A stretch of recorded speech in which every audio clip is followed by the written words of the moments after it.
What's up, everybody? Welcome into yet another episode of the Baseline Jumper podcast. My name is Jason Goldstein. Joining me live from the 305, the man who just got off a very important Zoom call with Jimmy Butler, the man, the myth, the legend himself, Ben McDonald, ladies and gentlemen. Ben, what did Jimmy say? I'm not even prepared for this one. That one you just pulled out of thin air. I'm kind of impressed. I am in the 305 though. I did not talk to Jimmy Butler, but I am in the 305. Unfortunately, Jimmy is not here. He's in Orlando. Can we talk about Jimmy Butler's beard? Why is this off? Why is this off limits that Jimmy Butler's beard looks terrible? Like, I love Jimmy Butler. I like a lot of things about him. His quarantine beard is terrible, Jason. It's not good. I think he took LeBron James's zero dark 30 mantra from past playoff runs and he's growing out the beard. He doesn't care. He doesn't want his family or loved ones in the campus with him. He's just all business right now. And it's showing on the court, man, definitely. And I was going to ask, if you weren't on a Zoom call with Jimmy Butler, were you on a Zoom call with Giannis where you asked him why he did not switch on to Jimmy Butler, who dropped 40 on the Milwaukee Bucks in game one of the conference semifinals? So if you weren't talking to Jimmy and you weren't talking to Giannis, what were you doing? Well, I can tell you I wasn't talking to Giannis, and I hope that's because he's practicing his free throw shooting. Because, dude, 4 for 12 is not a good look when you're the best player on a team. You cannot be shooting 4 for 12 from the line. That's brutal. Right, yeah. And I mean, that's like the game. That was pretty much the game against the Heat. I mean, that was crazy. But, no, I'm here in the 305. I just had a lovely walk with my mother-in-law, actually, to be quite honest. I went for a little swim earlier today. It's nice keeping my social distancing, but it's been a good time. I want to ask you, Jason, obviously, first of all, how are you? But second of all, I want to get, I just mentioned Jimmy Butler's beard. I'm going to air quote beard because it's like tufts of hair. But what are your top 5 and bottom 5? Can we do top 5, bottom 5, like facial hair combos of the bubble? Because there's been some pretty interesting looks, I feel like, that have come in here. But first, how are you, my friend? I'm doing well, man. You and I had a very nice talk earlier. We'd be remiss if we didn't mention, we just witnessed a pretty historic week in, I think, American history, and the NBA right at the forefront of that with the stoppage of games for a few days, and with what happened to Jacob Blake last week in Wisconsin, and the Bucks getting on the phone with the lieutenant governor. And I think the one resolution that kept these NBA playoffs going was getting all the NBA arenas to become polling stations in the upcoming election. So some steps were made, I think, in the right direction, and they were able to get back to basketball, which is what we discuss. This is an NBA show, so, we're just glad it's back. We could not handle 2 stoppages in one season, even though they're 2 entirely different reasons. So, I'm doing all right. I'm appreciative of you. We had a good talk before the show. But as far as facial hair, I mean, you hit me off guard with that question. Or hairstyle. I'll give you hairstyle because, let me give you a couple. There's a couple here I have not enjoyed. I don't love the James Harden look. But that's always his look, though. I'm not a big fan of his, though. I feel like the new hairstyle. I liked his old one better. I like the bushy beard style that he had before a little bit better. I haven't been a big fan of that one. There's been some great ones. Like Michael Porter has phenomenal hair. He always looks like he just got a cut. Andre Iguodala looks like he's like Austin Powers, where he got brought back to life from 50 years ago, and he doesn't know what an electric razor is anymore. Not my favorite there. I feel like Giannis always has kind of a fresh cut. LeBron going. I'm gonna go the gray. Yeah, the gray. I kind of dig it. I dig that he's not trying to dye it and kind of play that game. I respect that. I like that he went that way. So that's a couple of the ones I have feelings on. Do you have any guys you've had feelings on so far? I'm going to give you one good and one not so good, and then I had a different one. I'm just trying to figure out. Yes. Okay. So I actually have 2 good and 1 bad. So I'm going to go with Paul George, who I'm used to having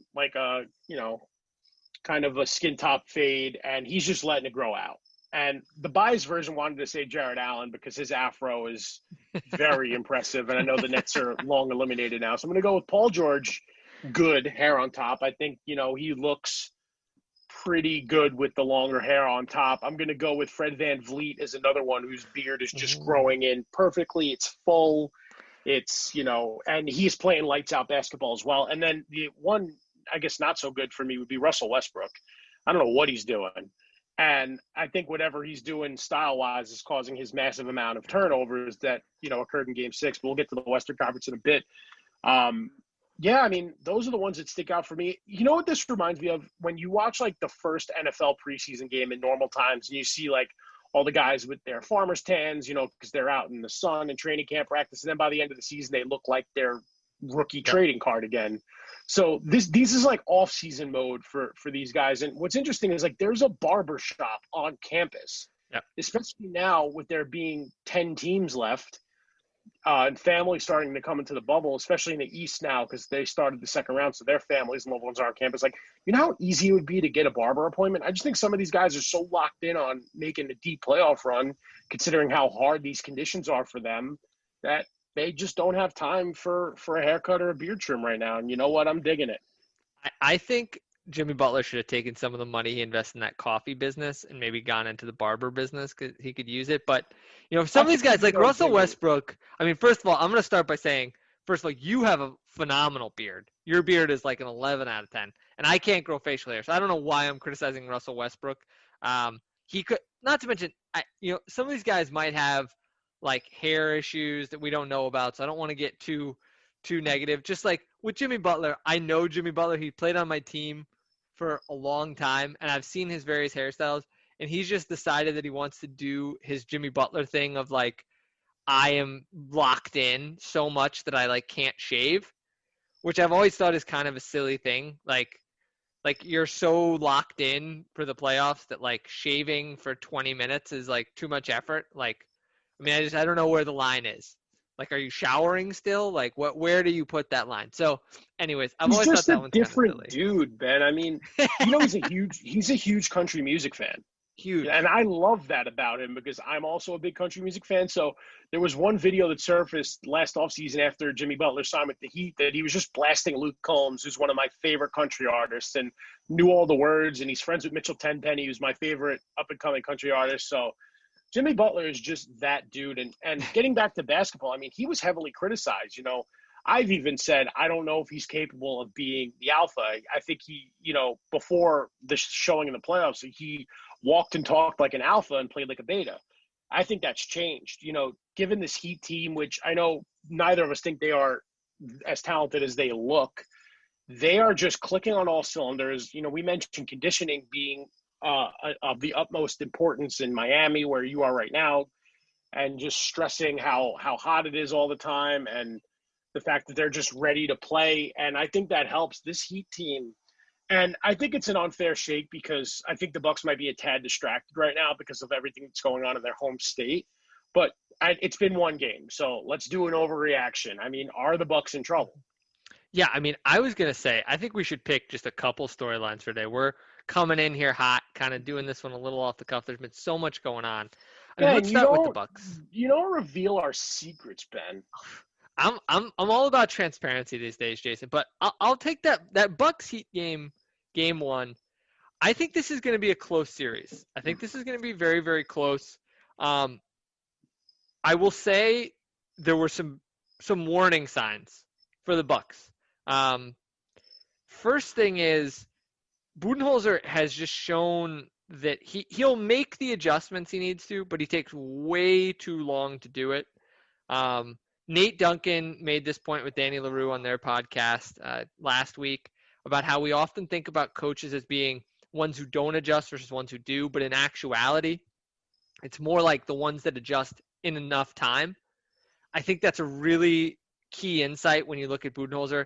He just doesn't always adjust. And some of the lineups that went out there, Jason, like there's just times where he puts out those lineups and I just don't understand really what he's doing. There were a few lineups with DiVincenzo out there and Pat Connaughton, no Giannis, and I think there was at one point even maybe Korver out there with like Marvin Williams, and it was like Chris Middleton had to do everything, and it was just sort of it was sort of baffling because it didn't look great in some minutes. But The other thing was they just weren't crisp. They had a lot of turnovers that were just bad plays. And then the biggest thing was just Giannis has to get better at shooting free throws. I mean, this is becoming a real issue. 4 for 12 from your star player is just not acceptable. Like, No. he has to hold himself to a higher standard, and that's just not good enough. And I mean, like, Giannis gets a pass because he's the MVP.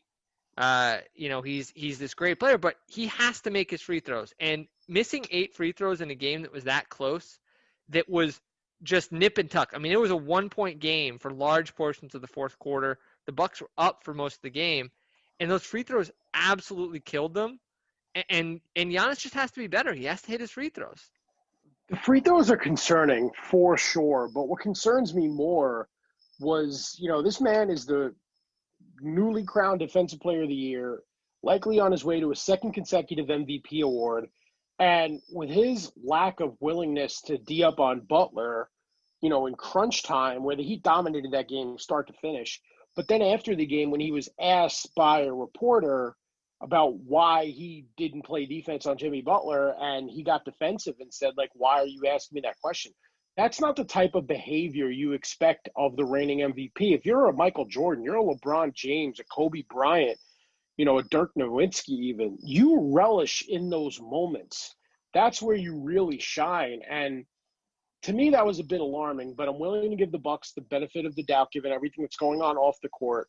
But if they lose game 2, I think the Heat are almost a lock to win the series. So I don't think will be as many important game 2s for a team like the Milwaukee Bucks as there will be against this Miami Heat team, because the second round exit could mean no supermax for Giannis, and this team just gets dismantled.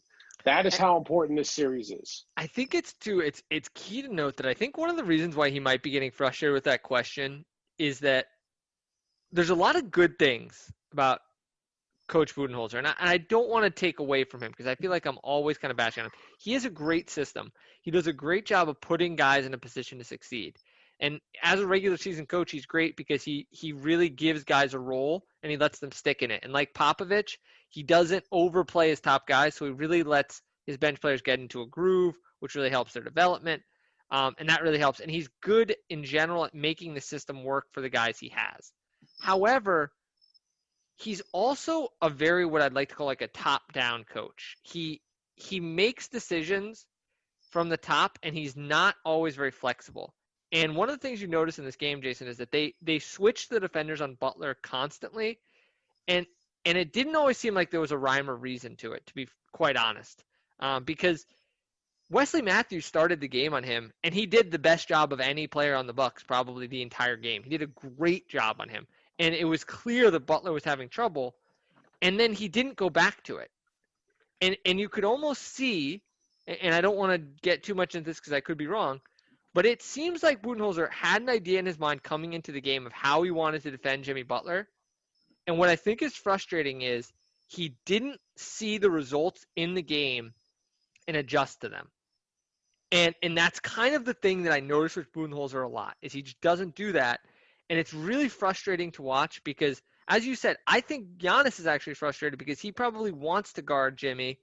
And I think Budenholzer basically said, no, you're our back line of defense, because they played him a lot at center in this game. So I think he just said, you're not guarding Jimmy. We're giving that to Middleton, or in some cases, Pat Connaughton, which is baffling. But yeah, it was a really weird thing. I think Giannis is frustrated, and I can't imagine that they would fire Coach Bud, but I feel like that might be frustration with Giannis at his head coach, to be honest with you.